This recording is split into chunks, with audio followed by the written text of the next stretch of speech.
Olá pessoal, estamos no ar com você com o Dinheiro de Hoje, o seu programa sobre investimentos aqui nessa parceria entre a Com Dinheiro e a BBC News, para trazer para vocês sempre as melhores mentes do mercado, quem faz o mercado financeiro brasileiro acontecer, num bate-papo leve, mas sempre com o intuito de tornar você um investidor melhor a cada dia, trazendo conversas com gestores, administradores, custodiantes, participantes do mercado, também aqueles empreendedores, os executivos das principais empresas de capital aberto do Brasil, para trazer aquele insight, aquela pergunta diferente, aquela provocação para sempre trazer a contribuição nossa de cada dia. E hoje nós vamos bater um papo com a Adriana Mantovani, RI da Merak Capital, sobre os fundos da casa, a história da casa, um pouquinho da carreira dela também e, claro, um pouquinho de como os fundos são pensados, como alocar, construir o portfólio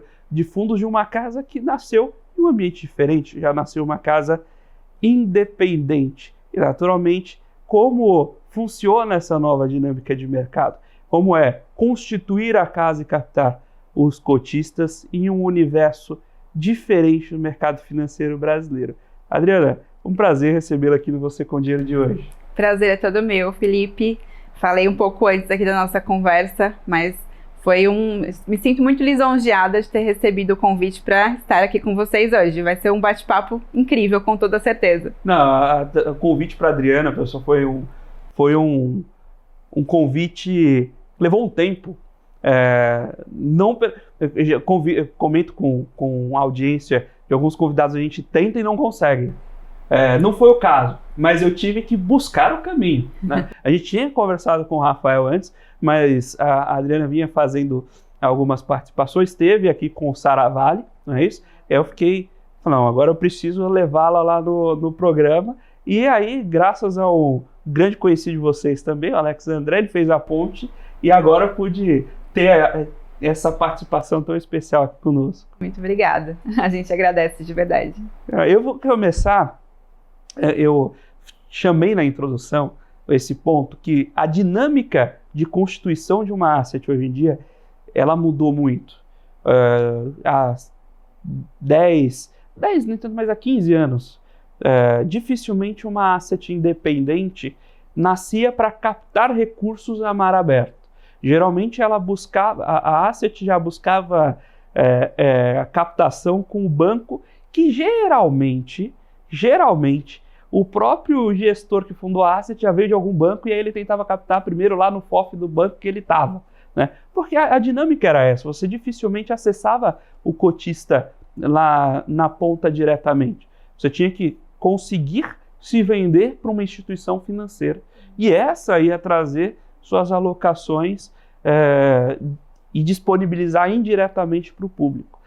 Com o advento das plataformas e toda a mudança de dinâmica que veio do conceito de plataforma de investimento também, mas sobretudo pela tecnologia embarcada, de hoje a gente conseguir controlar passivo de uma forma diferente. Hoje em dia, a gente felizmente já tem assets surgindo independentes, mirando o grande público, né? E eu queria aproveitar que a Merak é um exemplo disso, e você fazendo às vezes essa ponte com o público, né? Como é que é buscar e apresentar uma asset independente para o mercado hoje em dia? Muito legal, muito boa pergunta. E eu acho que para eu responder essa pergunta eu tenho que contar um pouco da nossa história, trazer um pouco do contexto da Merak, mas acho que foi muito o que você comentou, né? 2020, 2021 teve um boom de criações de assets, né? Independentes e outras que se vincularam aqui a grandes bancos. Como você disse, a Merak é uma gestora independente de recursos. Nós nascemos em 2021 com 2 fundos, eu vou falar um pouco dos produtos também, mas eu acho que muito da consistência de uma asset independente é o time, as pessoas que fazem parte, né? Então, a Merak hoje tem 4 sócios fundadores, um deles é o Roberto Reis, que é o gestor dos 4 fundos que nós temos hoje na Merak. Ele tem 24 anos de mercado, então ele fez esse link com o time da Merak. Basicamente, o nosso time hoje tem 17 pessoas, e são pessoas que trabalharam com o Roberto em algum momento da sua carreira. Então, a gente já tem esse contato, essa interação com o Roberto há muito tempo. Não é uma história que se começou em 2021 com a criação da Merak. Isso é essencial para uma gestora independente. Esse relacionamento, as pessoas, esse pilar de pessoas que trabalham dentro de uma asset é essencial. E aí os outros sócios também têm esse relacionamento com o mercado financeiro. Então, a gente tem o Stefan Darakjian, que ele é o nosso diretor financeiro, faz análise de bancos também, então tem uma longa jornada aqui de carreira. A gente tem também o Luiz Goshima, e aqui é um ponto legal de se falar. O Luiz, antes da Merak, ele trabalhava no Family Office da dona Lia Aguiar, uma das herdeiras do Amador Aguiar, fundador do Bradesco. E a gente sempre conta aqui nos bate-papos, é até uma forma que eu uso, né, como um argumento comercial aqui também, né, que quando o Luiz foi de fato para a Merak, ele tinha 2 missões. A primeira missão era passar o chapéu dele para outra pessoa do Family Office da dona Lia e apresentar para ela a estrutura que a gente queria constituir aqui com a Merak. E a dona Lia super gostou, até para dar uma continuidade com o legado do pai dela. E hoje a dona Lia também é nossa sócia investidora, tem 25% da Merak, então é dividido entre esses 4 sócios. E a gente tem aqui a dona Lia, então, como nossa sócia investidora. Isso é muito importante, até vou contar um pouco depois para vocês, né, do nosso passivo, da questão... Acho que assim como as pessoas, né, uma asset... O que ela leva? Você teve a sua infância, você teve toda a sua construção do que fez você se tornar o que você é hoje, né? Todo mundo tem esse histórico. A Merak é a mesma coisa. Essa criação que eu acabei de contar, ela nos deu o que nós somos hoje, né? Então a gente tem, os fundos foram processos a partir da nossa Constituição e dessa história que eu vim contando para você. Mas retomando a sua pergunta, né? Acho que a questão do pilar das pessoas é essencial para a criação de uma gestora. O relacionamento no mercado financeiro também é essencial. A gente não tem um banco por trás, né? A gente é uma gestora independente, mas a gente tem que ter relacionamento com todo mundo. Então, isso é o mais importante, os nossos anos de mercado, né? Aqui a senioridade do time, de todas as pessoas que fazem parte do time. Acho que é um pouco disso, a cabeça. Tem uma...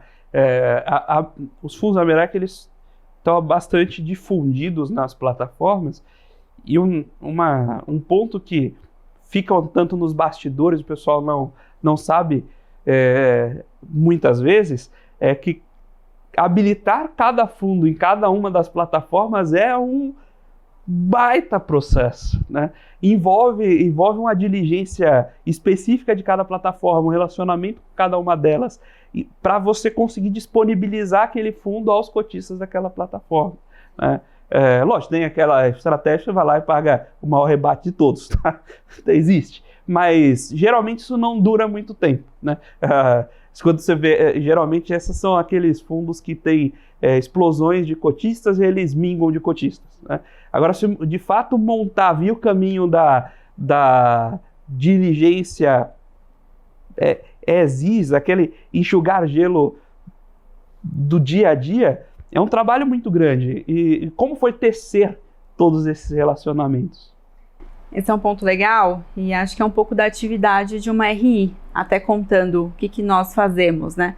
A gente faz essa intermediação, seja com as plataformas, que linkando com o que você disse agora. Então, a gente tem que ser uma gestora independente, ou qualquer gestora tem que ser aprovado para ter a sua distribuição em uma plataforma de investimento, né? Essa diligência é um processo muito estruturado, né? Então, a gestora ela tem que, de fato, estar muito redonda, seja com as pessoas, que eu já bati nesse ponto, seja com os processos de risco, seja com toda a governança.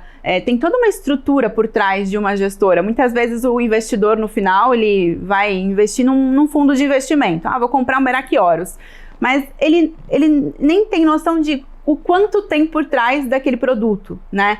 O quanto tem um time trabalhando, então tem um analista, tem o gestor, tem o economista, tem a parte de riscos, tem as ferramentas que a gente tem que investir, e é fundamental a gente investir em ferramentas de risco, de controles, porque hoje a gente tem um time de 17 pessoas, a gente tem que ter uma efetividade. Como que a gente consegue? A partir de ferramentas, né?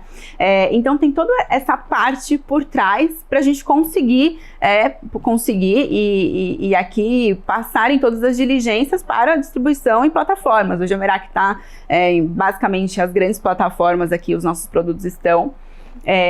E aí, então, falei, retomando sobre a atividade de uma RI, né? Então, tem a parte das conversas com as plataformas, tem a parte das conversas com os escritórios de agente autônomo que estão vinculados às plataformas, tem as conversas com os family offices.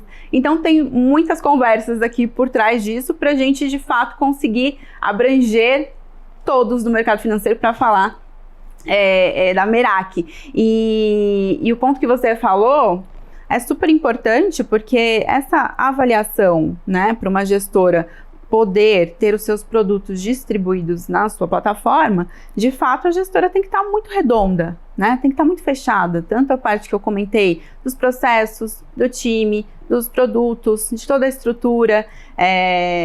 E é muito legal, porque se você for parar para pensar, né, a RI, que faz toda essa intermediação com todos esses públicos que eu comentei, a gente consegue aprender muita coisa, né? Acho que o brilho do mercado financeiro é que a gente consegue aprender no próprio dia a dia. A nossa faculdade é no próprio dia a dia. Se você tem contato com gente muito qualificada. Né? Exatamente.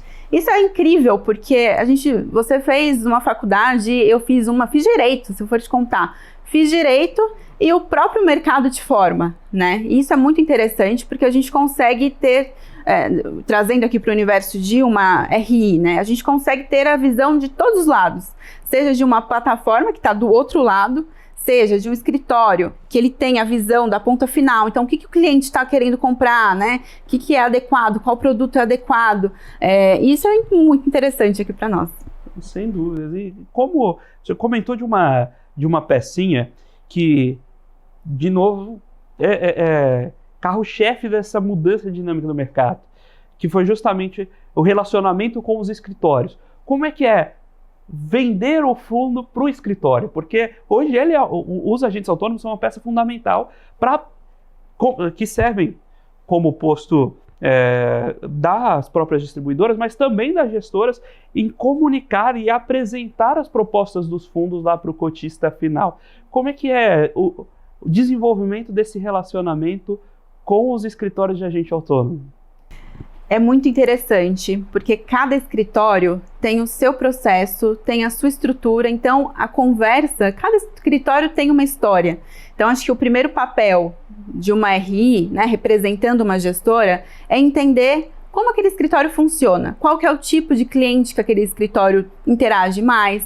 É um cliente mais conservador? E aí eu vou adaptar o meu discurso. Então, é um cliente mais conservador? Então, aqui a gente tem o Merak Horus, que é um fundo de renda fixa, a gente tem o Merak Equity Hedge, que ele é um fundo, que ele é um modelo de hedge funding americano.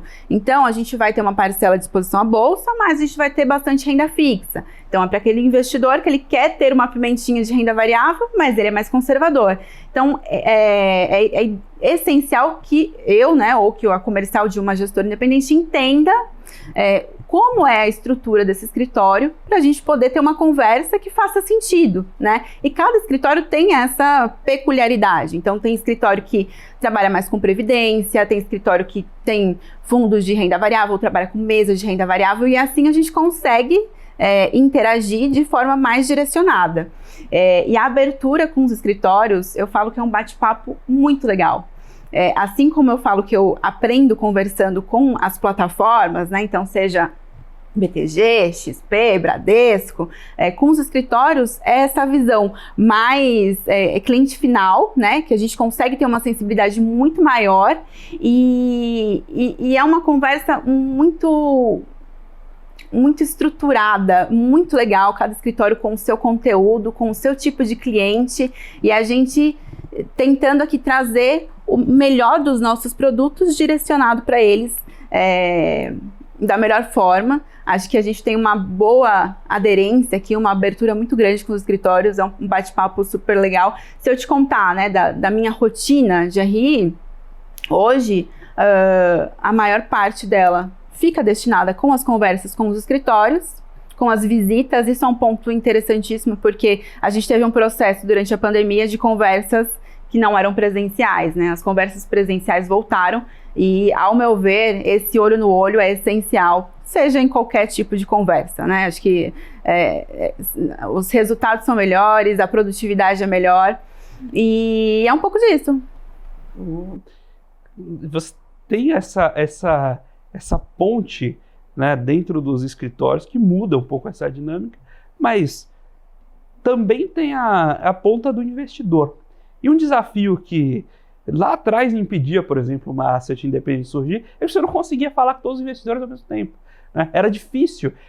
Eu não, raras as vezes, que conversava com gestores, eles falavam, cara, eu não consigo receber um cheque aqui de 50 mil reais, 100 mil reais, trazendo a valores de hoje, como se ele estivesse falando que não consegue receber 300, 400 mil reais, porque ele não conseguia estruturar dentro de casa um processo de comunicação cotista, né?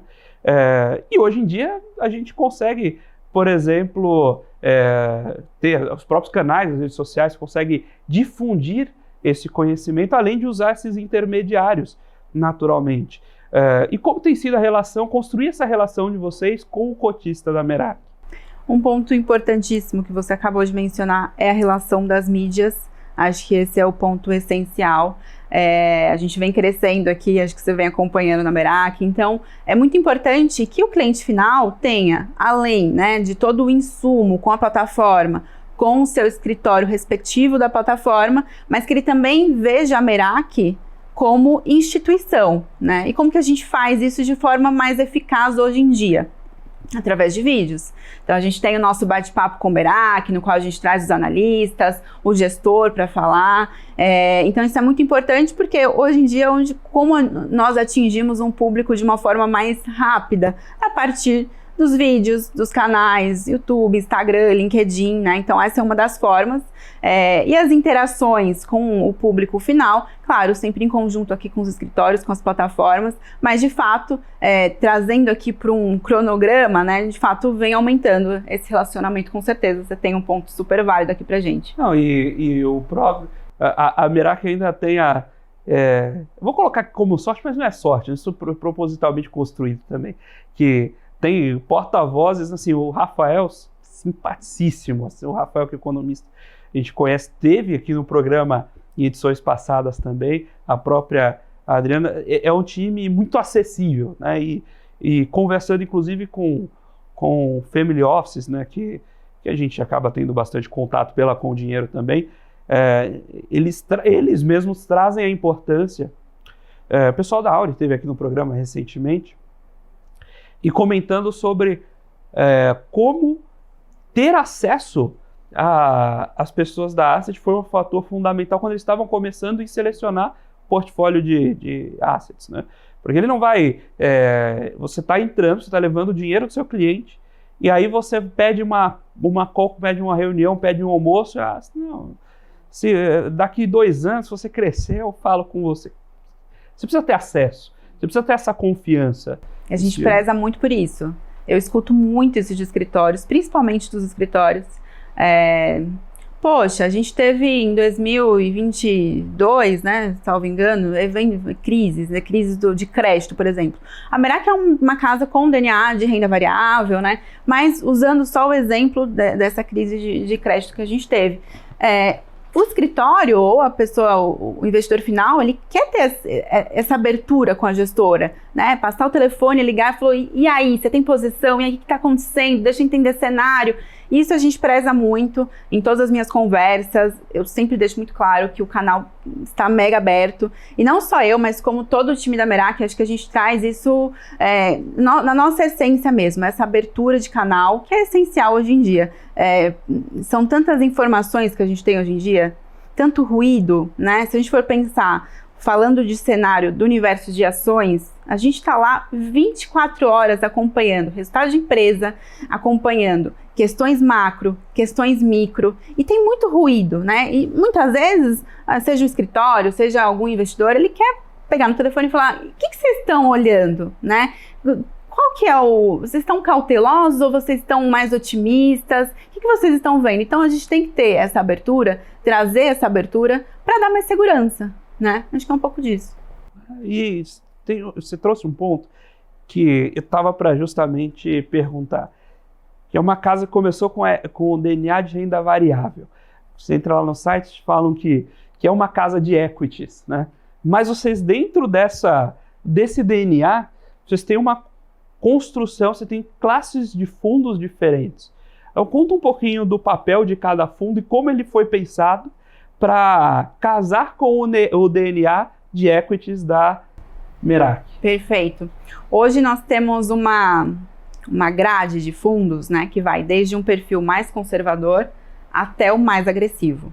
Essa construção, ela veio em torno do que eu te disse, né? Nós temos uma história que nos faz ser quem nós somos hoje. A Merak foi basicamente a mesma situação. Então, nós começamos lá em 2021 com 2 fundos, que é um Long Biased e um Equity Hedge, né? Se vocês forem ver a data de início dos 2 produtos, foi até em 2020, mas a gente pegou a licença da Merak em 2021, então os fundos iniciaram a partir desse período. E aí, como que surgiu os outros produtos, né? Hoje a gente tem o Brabus, né? O Merak Brabus, que eu falo que ele é um FIA copo cheio, ele não é um long only puro. E a gente tem também o Merak Horus renda fixa. O Merak Horus renda fixa, ele surgiu um pouco depois dos 2 produtos que eu te contei. E ele surgiu para ser um produto, um fundo caixa que nós utilizaríamos. E a gente criou esse produto e ele não foi aberto para captação via plataformas. Ele ficou numa captação Family and Friends. E esse produto ficou assim, né? Ele era utilizado por nós como um fundo caixa. Então, se você for olhar as características do produto, ele é um produto com muita liquidez. Então, ele é D0, cota abertura, é destinado para investidor qualificado, né? Dentro da carteira dele, a gente tem, segundo o mandato dele, que a gente pode seguir até 5% de crédito privado. Hoje a gente tem 1%, então é uma quantidade pequena, né? Então ele é um fundo bem característico aqui. E ele nasceu posteriormente por conta de circunstâncias que nós precisamos evoluir e criamos esse fundo caixa para nós, que não foi aberto para captação via plataformas. No mesmo período, a gente teve a necessidade. E até te contando um pouco do nosso passivo, né? Hoje a Merak, o passivo dela está mais concentrado em grandes famílias. Distribuição via plataformas é aqui um segmento que a gente está evoluindo. Até os sócios fundadores aqui, eles falam, né? Quando a Merak foi criada, de fato, a ideia era que a captação seria via plataformas. Mas a gente viu pandemia, a gente viu diversas questões de cenário e aconteceu que a Merak ficou com esse passivo mais centralizado em grandes famílias, até pensando no histórico aqui da nossa formação, de termos a Dona Lia como sócia investidora, né? Então isso trouxe aqui essa história para nós. E aí a gente até conta que o Merak Brabus, ele surgiu de uma reunião que a gente tem com essas famílias, no qual nós temos que fazer reuniões para prestar conta de cenário, de resultado. E foi um momento em que o nosso discurso, né, e o que nós estávamos vendo era que a bolsa estava muito atrativa, né, então muito barata. E uma dessas famílias falou, beleza, a bolsa tá barata, eu quero um fundo que ele seria um long biased 100% comprado, né? E foi a partir disso que a gente criou o Merak Brabus, que ele é um FIA, então ele é um fundo que ele é 100% comprado, mais agressivo, e ele surgiu dessa forma. Nós não abrimos para captação via plataformas, ele ficou numa captação Family and Friends. O que aconteceu foi que depois de alguns meses, nós recebemos o convite de algumas plataformas, então a gente fazia conversas com plataformas e eu contava do Merak Equity Hedge e do Merak Long Biased. E vocês e todos nós conseguimos ter acesso aos outros fundos pelas ferramentas, com dinheiro, né? Outras ferramentas a gente olha e fala, ué, mas a Merak tem 4 fundos. E esse Merak Brabus e o Merak Horus, né? Será que não faz sentido abrir? E foi assim que a gente abriu para captação. Então, foi um período posterior, né? Então, a gente criou primeiro o Equity Hedge, depois o Long Biased, né? Numa caixinha, e depois fomos para o Merak Brabus e o Merak Horus. E assim, a Merak se tornou com uma grade muito atrativa, porque a gente tem um fundo de renda fixa para aquele investidor mais conservador, que quer muita liquidez, né? A gente tem o Merak Equity Hedge, que é aquele que eu te contei, que tem uma pimentinha, porque ele pode ter até 30% comprado em bolsa, então ele tem renda variável, né? A gente tem o Long Bias, Merak Long Bias, e a gente tem o Merak Brabus, sendo o nosso fundo mais agressivo. E faz muito sentido pensando nas minhas conversas comerciais. Total sentido. Porque a gente consegue encaixar aqui dentro do perfil de risco de cada investidor os 4 produtos, né? Então eu falo que tem uma carteira Merak aí pronta para ser utilizada. E qual é a diferença ali na calibragem do Equity Hedge para o Long Bias? Percentual de exposição à bolsa? Isso. O Equity Hedge ele pode ficar até 30% comprado em bolsa. Hoje a gente está com cerca de 15%. O Long Bias, ele é um produto que ele é um multimercado com tributação de FIA. Então, ele vai rodar numa velocidade média de 2/3 comprado, que vai dar 67% comprado. Então, ele vai ter mais ou menos esse percentual. Claro, a gente mais otimista, a gente aumenta esse percentual, né? Então, basicamente, essa é a diferença.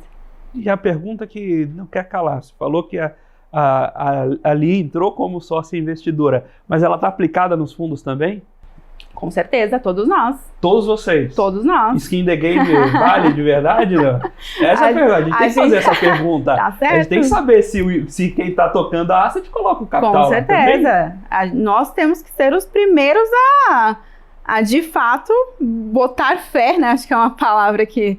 Mas de fato acreditar e a partir disso comercializar os produtos, né? Então nós somos os principais aí embaixadores de Merak, todos os sócios. E quanto do passivo está em plataformas hoje? Você tem ideia desse número? É um número pequeno, menos de 5%. Não menos tenho o número ao certo, mas é menos de 5%. A concentração é em multifamily offices ainda. As famílias investidoras. As famílias investidoras, exatamente. Maravilha. Eu acho que esse é um ponto interessante, inclusive, para quem investe em plataformas, porque uma coisa que a gente comentava, inclusive ter comentado menos nos programas, mas é super importante se você não puder fazer sua própria diligência, beber na fonte da diligência do próximo. Então, quando uma asset tem toda a sua captação via investidor de varejo, a gente também tem que ficar atento para ver se tem alguém olhando para a diligência daquele fundo. É igual por muito tempo se defendeu que empresa boa era empresa corporation, com todas as ações listadas em bolsa. Só que se toda ação está listada em bolsa, não tem nenhum sócio controlador olhando a governança da empresa. A mesma coisa para o fundo. Se todo fundo está no varejo, quem está indo lá e enchendo o saco da Adriana lá para ver se as aplicações estão conforme a política, se tem alguém olhando e querendo fazer aquele negócio acontecer. Então, quando você tem um passivo concentrado em players mais diligentes, que tem um esforço em uma proximidade maior com a asset, você bebe da fonte dessa diligência. Sejam eles investidores institucionais, fundos de pensão, PPS, etc., sejam eles os próprios escritórios das famílias, né, os family offices, single e multi-family offices, que podem e são estruturados para ter essa proximidade, essa cobrança mais próxima da asset, né? Isso traz uma resiliência no nosso passivo, né? Se a gente for acompanhar o AUM da Merak, hoje a gente está com 2,5 bi, mas ele é muito constante, né? Claro, a gente quer aumentar a nossa captação via plataformas, acho que esse aqui é um trabalho que eu estou estruturando, mas nos traz uma fortaleza, né? Que é justamente essa. E também gera uma outra característica que nós temos como essência, que é o quê? A preservação de patrimônio. Então, nós somos uma casa com DNA de renda variável, sim, mas nós temos uma preocupação com essa preservação do patrimônio. E acho que isso é essencial. Gestão de risco. Gestão de risco, a cautela, né? A análise, um processo de investimento muito estruturado para os movimentos não serem movimentos bruscos, né? Serem movimentos que façam sentido. Fazer aqui, falando da carteira de renda variável, né? Ter esse processo de investimento no qual a gente olhe tanto o micro das empresas, que é importantíssimo, mas também o macro, né? Casando esse macro com o micro das empresas com boas escolhas. tentando capturar tanto as assimetrias, quanto também as posições que eu falo que são as posições mais core, que a gente tem na carteira por um bom tempo. Então, esse processo de investimento é um dos grandes pilares de uma gestora, né? Então, um processo de investimento estruturado, o time, que foi o que eu falei lá no início do nosso bate-papo, né? Um time que não troque tanto, né? Se a gente for observar, tem tantas gestoras que às vezes muda uma peça do time, poxa, balança alguma coisa, né? A Merak não, ela tem essa resiliência até mesmo com o time. Basicamente o time é semelhante ao que iniciou lá atrás. Então acho que são um pouco desses os pilares de uma gestora. Você nem perguntou, mas eu falei. Estamos batendo esse papo com a Adriana Mantovani, RI da Merak Capital, sobre a história da gestora, naturalmente sobre as perspectivas, visões de construção dos produtos da gestora e um pouquinho que a gente vai explorar agora no segundo bloco sobre a própria carreira da Adriana e o que trouxe essa gestora e a profissional até aqui. Mas agora nós vamos para um breve intervalo, que você sabe que é rapidinho. Daqui a pouco a gente está de volta com o segundo bloco do Você com o Dinheiro de hoje. Olá pessoal, estamos de volta aqui para o segundo bloco do Você com o Dinheiro de hoje, batendo papo com a Adriana Mantovani, RI da Merak Capital, sobre a gestora, os fundos da gestora, como é começar, né, uma gestora independente. Eu achei muito engraçado no final do bloco anterior, você terminou, você falou assim com uma naturalidade que o AUM estava na casa de 2,5 bi. Você não sabe da dificuldade de você colocar 2,5 bi no asset em 4 anos, cara. Você fala com a naturalidade como se fosse normal, como se todo mundo consegue fazer isso, não é verdade? Puxa, realmente um trabalho impressionante, e eu queria conversar um pouco também sobre o que é esse processo, né? Sobre a ideia, né, de colocar asset de pé e mesmo a constituição dos produtos. Você já comentou um pouco que nessa troca com as famílias investidoras acabou surgindo o Brabus. E como essa discussão interna da formação de produtos, né? Para onde a gente vai, quais produtos a gente vai lançar, como a gente vai posicionar a asset no mercado para tanto preservar a confiança de quem entrou, mas também para desbravar novos mercados, porque acho que toda asset quer crescer um pouquinho mais. Tirando a Verde, que devolveu o dinheiro, mas aí é outra situação, né? Geralmente as assets querem continuar crescendo seu AUM, e é um trabalho de um equilíbrio nesse trade-off entre justamente preservar o DNA e abrir novas frentes, né? Você falou pontos importantíssimos. A questão de preservar o DNA é importantíssimo. Porque no meio desse caminho, muitas vezes, o que pode acontecer? Você desviar um pouco do que era a sua essência lá atrás. E na minha visão, o principal é você manter a sua essência, né? E aí, como que a gente faz todo esse processo? Primeiro, a gente tem um time estruturado, no qual a gente tem toda uma governança. E a partir dessa governança, eu acho que são 2 movimentos. Primeiro, tem que ter um planejamento estratégico. Onde que a gente quer chegar? Com quais veículos, né? A gente tem hoje 4 veículos. Faz sentido manter esses ou a gente teria que aumentar? E aí, como que a gente mede, né, tem essa sensibilidade? A partir das conversas comerciais, interações que a asset, que a Merak faça, né? Então, por exemplo, hoje em dia a gente vê muitas discussões sobre o sentido de um fundo de previdência, né? Sim. Então, será que faz sentido ter? Será que não faz? Qual das estratégias? Seria um FIA, né? O Merak Brabus, seria um produto um pouco mais que possa ter proteções, como o Long Bias, né? Então, a gente tem que ter, primeiro, a sua essência, né? A essência da gestora.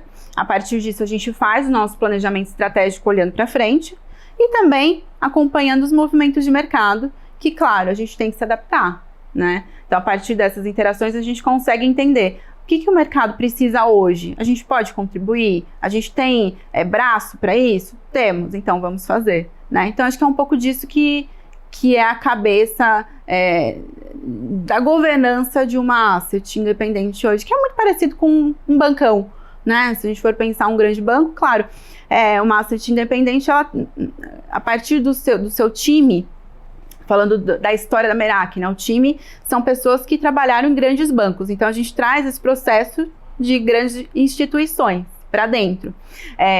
E não é muito diferente. Claro, é mais resumido, né? Eu falo que eu sou comercial, mas eu ajudo para o que precisar. A gente tem que, de fato, vestir a camisa todos os dias, todas as horas.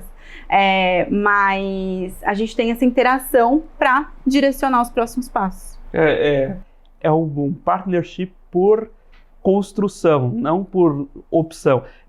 Eu falava muito para o pessoal que entrava as turmas entrantes da Com Dinheiro, né? O pessoal falava, olha, quais são meus caminhos, como é que eu posso crescer na empresa? Não é como você pode crescer na empresa. Sua posição, você está aqui, está dada. O que vai fazer você crescer é o crescimento da empresa. Se a empresa ficar do mesmo tamanho, daqui 10 anos, você vai estar na mesma posição. Então, porque ele é um business que, geralmente, são business que são menos extensivos, né? Você não tem 2.000 pessoas numa asset. Cada tijolinho ali importa muito no fundamento. Então, inevitavelmente, você tem que estar comprado. Se você não tiver também, dificilmente vai fazer sentido você continuar numa estrutura dessa. Essa dinâmica de gestão de recursos eu acho interessantíssima. A gente carregava muito isso no DNA da Com Dinheiro também. Tá? Por isso ele falava que a Com Dinheiro não era uma empresa.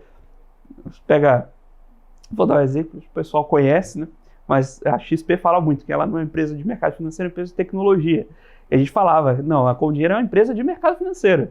E a gente usa a tecnologia para resolver os problemas. Porque a gente sempre quis carregar esse DNA de ser leve, de ser responsivo e de ter todo mundo construindo o seu tijolo, e cada tijolo sendo um pilar muito importante. E a gestão de asset tem muito disso. Você consegue, o que você tem ali de olhar para frente, perspectiva, o que está vindo aí? Estão pensando em lançar novos fundos? Conta um pouquinho, a gente está aqui, só tem a gente aqui, né? Conta um pouquinho desses bastidores, o que a gente tem de próximos passos? Eu já dei aqui uma dica. Fundinho de previdência. Né? Não vou confirmar, mas já vou deixar um espaço aberto, me autoconvidando para vir falar. Sem sombra de dúvida. Quando lançar o fundo de previdência, que você ainda não contou que vai lançar, não. Você volta aqui para divulgar. Que você Com Dinheiro, o programa TV brasileiro que mais sai negócio. Não, o Rafael que está aqui com a gente, ele não pode se manifestar, mas ele sempre fala isso. É inacreditável como sai negócio aqui. A gente troca nas gravações, a gente já puxa pessoal de family office com as assets, já sela aqui contrato de parceria, a gente já cria produto. Às vezes a gente cria produto sem querer e agora a gente acabou de lançar um fundo de previdência, já aguarde para investir no fundo da Merak Capital. E isso me lembra outro ponto. O Rafael, quando veio aqui, que era no outro estúdio ainda, ele comentou sobre o nome da Merak. Eu queria que você, para quem não acompanhou aquele programa, contasse pra gente de onde veio o nome Merak. Legal.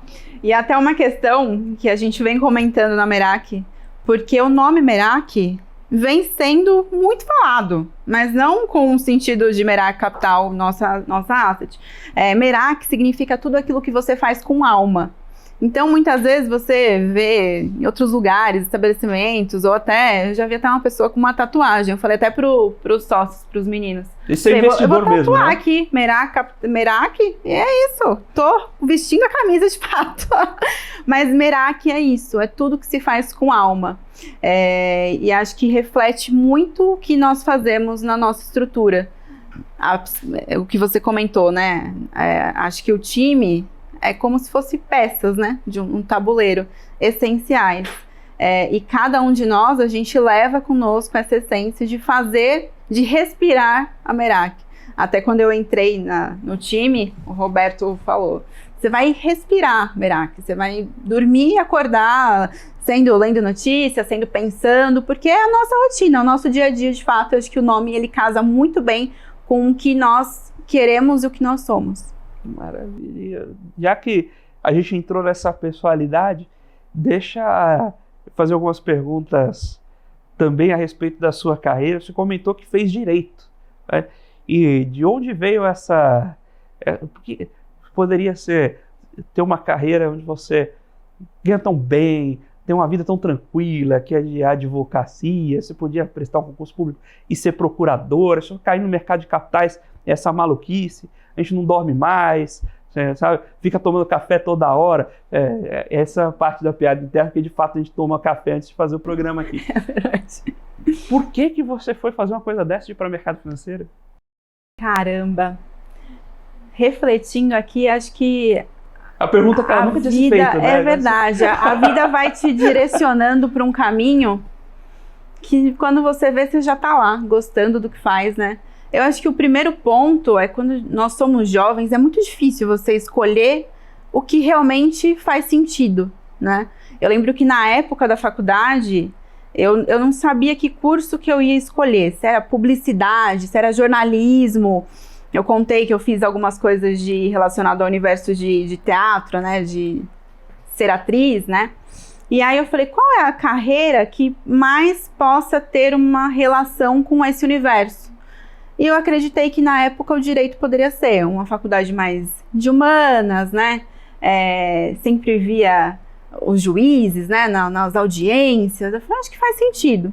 Fiz a carreira, mas já com um olhinho em banco. Então, durante a faculdade, meu primeiro estágio foi com um juiz. Então, ele fazia as audiências, eu ajudava a tocar na instrução da audiência, e tinha até um relacionamento meio que, não comercial, mas eu tinha que interagir com as pessoas, e eu falo, todas as nossas vivências nos tornam quem nós somos hoje. E acho que um pouco do que eu vivi nesse meu primeiro estágio, aí passando desse estágio, né, eu fui para um grande banco, trabalhei basicamente iniciei no mercado financeiro lá, até fui para uma área de risco regulatória. Eu comecei nessa área de risco lá atrás, fiquei alguns anos e foi um ponto muito legal. Por quê? Porque numa área de risco regulatório, você vê a estrutura de um banco como um todo, né? Eu não era uma área mais nichada, não, eu via o geral. Então eu falava com os gestores, eu falava com os analistas, eu entendia a questão de governança, né? Então a gente fez até durante esses anos que eu fiquei na área de risco, um processo de elaborar manuais, entender todas as áreas, colocar as coisas nos seus trilhos, né? Então eu consegui ter essa visão geral. E aí já engatei aqui contando minha carreira para você. E depois da área de risco, eu sempre tive uma veia de gostar de conversar e falar com as pessoas e ter essa interação. E aí me veio um direcionamento que faria sentido eu estudar, né, para ser comercial e entender mais de economia, de finanças, e aí a gente vai se aprofundando. Mesmo eu tendo feito direito na faculdade, a gente tem as pós-graduação, a gente faz as certificações, e a gente vai direcionando. Por isso que eu falo, o mercado financeiro, ele é a nossa própria faculdade, né? Além dos cursos que a gente faz, tem as pessoas que a gente conversa, que a gente interage. E acabou que eu fui para uma área comercial, e agora eu tô aqui como RI, que é um ambiente totalmente diferente do que eu vivi, mas que é incrível. Aí, eu acho o ponto fundamental é, agora que você caiu nessa escolha, você se apaixonou por ela? Eu me apaixonei. De verdade. É uma área...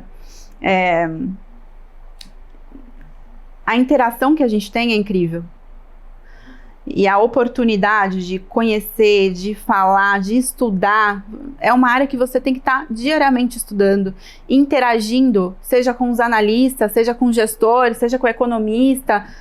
Eu tenho que estar muito atualizado do que está acontecendo, olhando Visão Merak, para poder refletir o que está acontecendo lá dentro, né?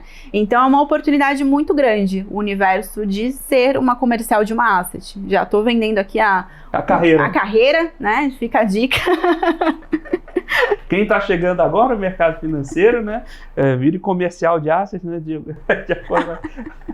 Mas, e aí, a pergunta que eu sei que te fazem muito, então eu vou fazer também, para cortar um pedaço desse caminho, né?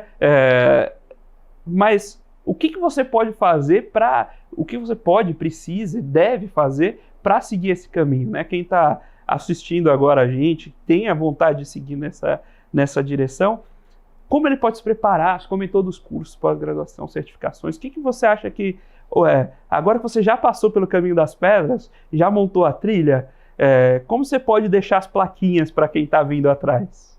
Eu acredito que independentemente do curso da sua faculdade, você possa trabalhar no mercado financeiro. Se a vontade é essa, se você tem curiosidade, se você gosta de entender sobre o assunto, basta você ir aqui aperfeiçoando as coisas. Eu acho que o primeiro passo é você ler, né? Então, notícias, sites, começar a entender um pouco de economia, né? Pensando aqui numa pessoa que fez direito, acho que o grande início é você começar a ter familiaridade com os termos, que a gente fala muita coisa que quem está fora do mercado, às vezes fica a pergunta, né?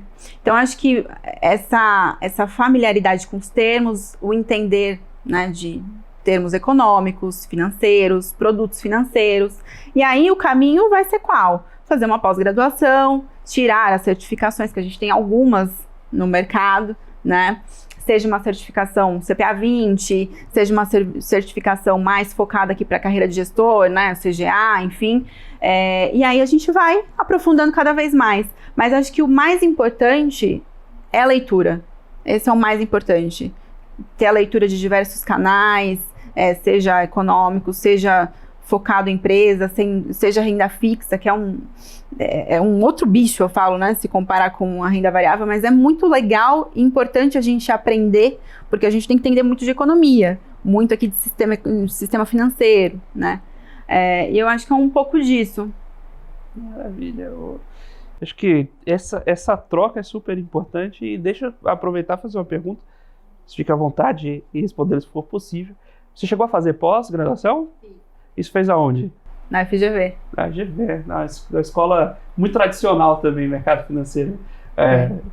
Você encontra os colegas até hoje. Então, esse foi um ponto... Que é um ponto networking também, né? Eu comecei a fazer a pós-graduação e até a pós-graduação foi um momento chave da minha carreira. Por quê? Eu tive a faculdade de Direito, eu já vinha lendo e estudando o mercado financeiro, mas foi um direcional e até foi um ponto que eu parei para refletir. Tá, a Adriana de hoje quer seguir na carreira mais focada em risco, né, que eu posso relacionar com a parte de direito, ou eu quero seguir para o mercado financeiro de fato, né? E foi bem no início da pandemia que a gente estava mais em casa, então você tinha mais tempo para pensar, né? Assim, de fato, não que a gente não tenha, mas a vida é um pouco mais corrida, né, agora. E foi uma decisão que eu falei, não, eu quero seguir no mercado financeiro de fato, eu quero me aprofundar, e eu falei, vou fazer uma faculdade de economia com foco em produtos financeiros, não lembro ao certo o tema, e aí eu fiz essa pós-graduação na FGV e comecei logo no início da pandemia. E aí acabou que ela ficou uma pós-graduação que foi online, porque a gente ia voltar no presencial, e a pandemia voltava, né? Então, foi aqueles meses que ia abrir um pouco mais a questão da pandemia e não ia, e aí acabou que ela ficou uma pós-graduação inteira online. Claro que a gente acabou conhecendo o pessoal de forma presencial, mas foi uma interação menor, né? Do que uma pós-graduação 100% presencial. Mas o mercado financeiro é um ovo, né? Então, de qualquer forma, mesmo que a gente não tenha se visto tanto, eu encontro hoje o pessoal em outras instituições e acabo interagindo também. A gente fez um levantamento lá na Com Dinheiro, que um pouco mais de 70% dos fundos ficam sediados em São Paulo, na cidade de São Paulo. Você tem uns 20 e pouquinhos no Rio e o resto dissemina menos de 10% para o resto do Brasil inteiro. Mas dentre os fundos de São Paulo, cerca de 80% ficam concentrados em 2 CEPs. Né? A gente não consegue diversificar nem o restaurante que almoça aqui. Imagina quão difícil é você diversificar a pós-graduação. Todo mundo faz no mesmo lugar. Se tem 3 escolas de pós-graduação, você acaba encontrando todo mundo. Não tem como. Exatamente. Adriana, eu queria... Por incrível que pareça, tá terminando nossa hora aqui. E, poxa, eu queria naturalmente agradecer sua participação. Foi um prazer imenso ter você aqui e foi como eu esperava. Foi super leve e trouxe muito didático nos assuntos, os pontos que você trouxe para esclarecer também para o investidor que eventualmente tem nas suas opções ali essas classes de fundos para visitar. Você precisa vir mais uma vez aqui para contar sobre sua carreira de atriz, né? A gente tem que fazer um outro programa só sobre esse tema, né? Mas, por enquanto, o que eu queria? Eu queria pedir para você transmitir quem está assistindo a gente agora, que eventualmente queira conhecer mais os fundos da Merak, onde pode encontrar as plataformas, eventualmente vocês estão, eu sei que são muitas, se esquecer alguma, não fique chateado, mas em que você pode encontrar os fundos da Merak e aquela revisãozinha sobre os produtos, quem quiser comprar o quê, como pode se posicionar a partir dos fundos de vocês, enfim. O momento jabá, fica à vontade, o espaço é seu. Perfeito. Mas só retomando, né? Então, como a gente acessa o produto de uma asset independente? Através de uma plataforma, né? Eu não vou elencar todas, que a gente está na maior parte delas, mas nós temos Bradesco, BTG, XP, então tem uma vasta aqui leque de oportunidades para que o investidor lá na ponta ele consiga nos acessar, né? Hoje nós temos os 4 fundos que eu te contei, então para aquele investidor que ele ainda, né? Claro que nós estamos falando muito da renda variável, que é uma oportunidade de se ter na carteira, né? Acho que até a gente bateu um papo antes aqui da nossa conversa, é importante que a gente escolha, né? E entre com uma posição, seja ela pequena, seja ela médio, em renda variável, antes, né? Não adianta você entrar no final da festa, porque não vai ser o momento ideal, né? Mas a gente tem um produto de renda fixa, a gente tem um produto que é o Equity Hedge, que ele tem um pouco mais de renda variável e tem renda fixa, o Long Based e o Merak Brabus, que é o produto 100% comprado aqui em empresas que reflete de fato as nossas escolhas, o nosso processo de investimento, né? Eu me coloco super à disposição, eu e todo o time da Merak, para eventuais esclarecimentos ou falar de qualquer informação, explicar sobre a Merak, sobre o processo de investimento, que acho que isso é o essencial. A gente fica muito aberto para essa interação. E acho que é um pouco disso. Eu e todo o time da Merak aqui já coloco o nome de todos. A gente fica mega à disposição de todo mundo, de vocês também. Agradeço demais a oportunidade de falar um pouco aqui de Merak, um pouco da minha carreira. Já aceitei o próximo convite. Já está contratado para o fundo de previdência que você nem falou que vai lançar. Quando lançarem, você volta aqui para fazer o lançamento. Perfeito. Adriana, mais uma vez, muito obrigado por aceitar nosso convite, muito obrigado por estar aqui e contribuir para a audiência do Você com Dinheiro. Obrigada a você, obrigada ao programa, gostei muito de participar. E é isso.